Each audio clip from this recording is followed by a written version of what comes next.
Piniyak ng lokal na pamahalaan ng Etiagüe, Isabela na masusing susuriin at ipaaayos muna ang lahat ng environmental at health-related issues na mga ipinasarang poultry farm bago sila payagang muling mag-operate. Matatandaan na idineklara ng lokal na pamahalaan ng Etiagüe ang State of Public Health Emergency bunsod ng lumalalang fly infestation at patuloy na mabahong amoy na umunoy nagmumula sa ilang poultry farm sa bayan na nagdulot ng pagamba at reklamo mula sa mga residente. Sa panayam na Bombo Radyo Kawayan kay Mayor Faustino Ino Dia V, sinabi niya na bagamat mahalaga sa lokal na pamahalaan ng mga poultry farm bilang pinagkukunan ng kita at kabuhayan ng maraming mamamayan, hindi umano nila isinasantabi ang kalusugan at kapakanan ng publiko.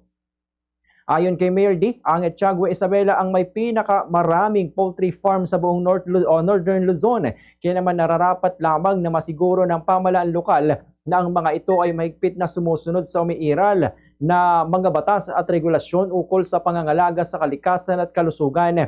Dagdag pa ng alkalde, hindi lamang mga poultry farm ang saklaw ng reklamo ng mga residente kundi pati na rin ang ilan pang dressing plant na umano'y pinagmumulan din na mabahong amoy.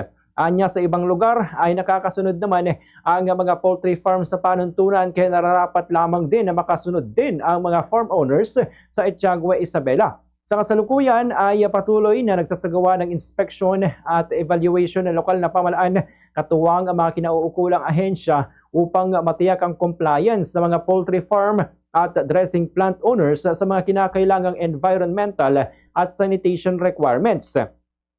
Iginit ni Mayor D na tanging ang mga establishmento makakapasa sa inspeksyon at ganap na makakasunod sa mga itinatdang kondisyon ang papayagang muling mag-operate at saka lamang pahihintulutan na mag-apply muli ng kanilang business permit. Ganito ang bahagi ng pahayag ni Mayor Faustino Ino D. Pero again, we are not against you operating your businesses in Etiagüe. But ang ano lang po namin ay mag-comply po tayo sa ating mga patakaran na naayon naman po sa mga batas natin.